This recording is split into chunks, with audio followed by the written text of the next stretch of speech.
चंद्रनगढ़ राज्य की कहानी। चंद्रनगढ़ राज्य में 3 भाई रहते थे, भीमा, लल्लन और सबसे छोटा भोला। पिता के देहांत के बाद तीनों ने उनकी संपत्ति का बंटवारा करने का फैसला किया। सबसे बड़ा होने के कारण भीमा ने बंटवारे की जिम्मेदारी ली। लल्लन और भोला दोनों ने बिना सवाल किए उसकी हर बात मान ली। अन्यायपूर्ण बंटवारा। खेत 2 खेत बड़े और मंझले भाई को और केवल मेड़ किनारा भोला को। आम का पेड़ दोनों डालियां बड़े भाइयों को, जड़ भोला को। घर 4 कमरे बड़े भाइयों को, छत भोला को।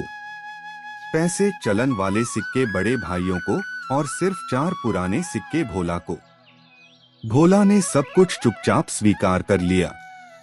लेकिन बात यहीं खत्म नहीं हुई। भीमा और लल्लन ने भोला और उसकी पत्नी पद्मा को घर से भी निकाल दिया। संघर्ष की शुरुआत। भोला और पद्मा गांव के तालाब किनारे झोपड़ी बनाकर रहने लगे।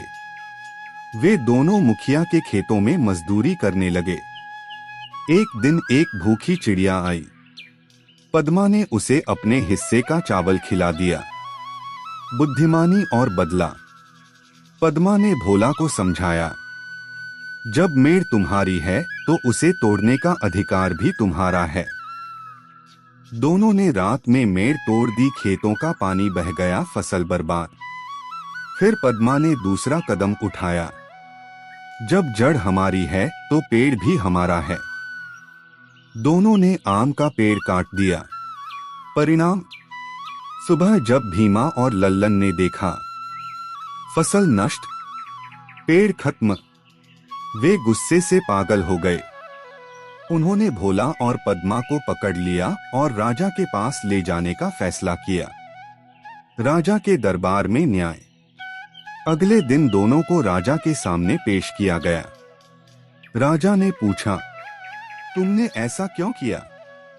भोला ने विनम्रता से कहा, महाराज, हमने वही किया जो हमारा अधिकार था। और उसने पूरा बंटवारा विस्तार से बताया। राजा ने तुरंत समझ लिया कि अन्याय हुआ है। राजा के न्याय के बाद भोला और पद्मा की जिंदगी बदल गई। उन्हें उनका हक मिल गया, खेत, घर और आम का पेड़, सब कुछ बराबर। लेकिन कहानी यहीं खत्म नहीं होती। नई शुरुआत। भोला अब अपने खेत में मेहनत करने लगा।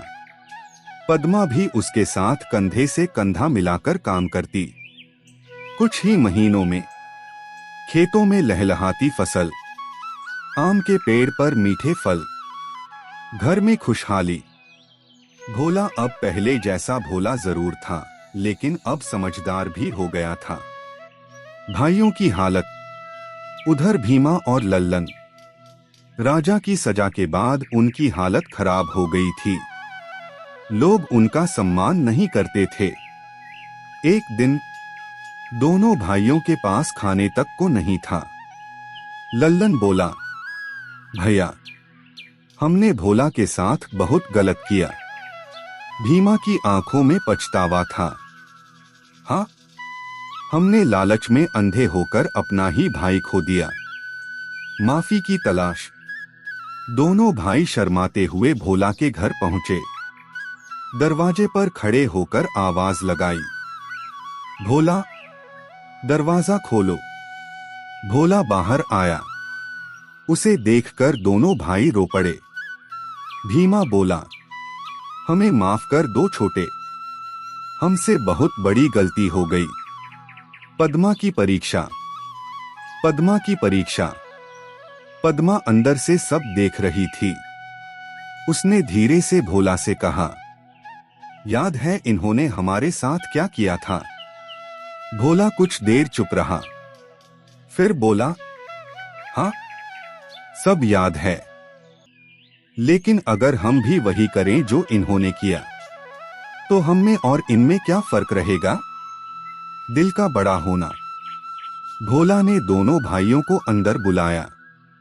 उन्हें खाना खिलाया, पानी दिया। भीमा रोते हुए बोला, हम इस लायक भी नहीं थे। भोला मुस्कुराया, भाई हो, यही काफी है। फिर से एक परिवार। धीरे धीरे तीनों भाई फिर साथ रहने लगे, मिलकर खेती करने लगे। घर में फिर से हंसी लौट आई। अब कोई बड़ा या छोटा नहीं था, सब बराबर थे। एक चमत्कार, एक दिन वही चिड़िया फिर आई। इस बार वह आम के पेड़ पर बैठी और जोर से चहचहाने लगी। अचानक पेड़ के नीचे एक चमक दिखाई दी। जब भोला ने खोदा तो वहां सोने के सिक्कों से भरा घड़ा मिला। पद्मा मुस्कुराई। देखा, अच्छा करने वालों के साथ हमेशा अच्छा होता है। भोला, पद्मा और उसके दोनों भाई अब मिलजुल कर रहने लगे थे। खेतों में हरियाली थी, घर में खुशियां और दिलों में सच्चा अपनापन। लेकिन उस दिन मिला सोने के सिक्कों का घड़ा। वो सिर्फ शुरुआत थी, असली रहस्य अभी बाकी था। रहस्यमय चिड़िया का राज। एक रात भोला आंगन में बैठा था, तभी वही चिड़िया फिर आई। लेकिन इस बार कुछ अजीब हुआ। चिड़िया धीरे धीरे चमकने लगी और देखते ही देखते एक सुंदर दिव्य स्त्री में बदल गई। भोला और पद्मा हैरान रह गए। वह बोली, डरो मत, मैं कोई साधारण चिड़िया नहीं, मैं इस भूमि की देवी हूं। देवी की परीक्षा। देवी ने कहा, मैं लंबे समय से इस गांव के लोगों की परीक्षा ले रही थी। तुम्हारे भाइयों ने लालच चुना, लेकिन तुमने दया और धैर्य चुना। जब तुम खुद भूखे थे, तब भी तुमने मुझे खाना खिलाया। यही तुम्हारी सबसे बड़ी जीत थी। असली वरदान। देवी ने हाथ उठाया। अचानक सूखे खेत हरे हो गए, पेड़ों पर फल और ज्यादा लगने लगे, घर चमकने लगा। फिर देवी बोली, आज से तुम्हारे घर में कभी गरीबी नहीं आएगी। भाइयों की अंतिम परीक्षा। देवी ने भीमा और लल्लन की ओर देखा। क्या तुम सच में बदल गए हो? दोनों भाई रोते हुए बोले, हाँ देवी, हमने अपने कर्मों की सजा पा ली है। अब हम कभी लालच नहीं करेंगे। देवी मुस्कुराई। ठीक है, मैं तुम्हें एक आखिरी मौका देती हूं, एक नई शुरुआत। देवी ने आशीर्वाद देकर कहा, आज से तुम चारों मिलकर इस गांव को समृद्ध बनाओगे। और फिर वह धीरे धीरे गायब हो गई। चंद्रनगढ़ का बदलाव। कुछ सालों में चंद्रनगढ़ सबसे खुशहाल गांव बन गया। लोग एक दूसरे की मदद करने लगे। भोला को गांव का नया मुखिया बना दिया गया। अब वहां कोई भूखा नहीं सोता था। इस तरह चंद्रनगढ़ में फिर से खुशियां लौट आईं। भोला, पद्मा और उसके दोनों भाई अब प्रेम और एकता के साथ रहने लगे। जहां कभी लालच और अन्याय था, वहीं अब मेहनत, ईमानदारी और अपनापन बस गया। भोला ने अपने बड़े दिल से न केवल अपने भाइयों को माफ किया, बल्कि पूरे गांव को यह सिखा दिया कि सच्ची जीत बदले में नहीं, बल्कि माफ करने में होती है।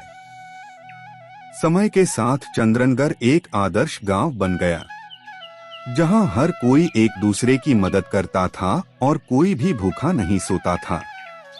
और भोला, वह हमेशा अपनी सादगी और नेक दिल के लिए जाना गया।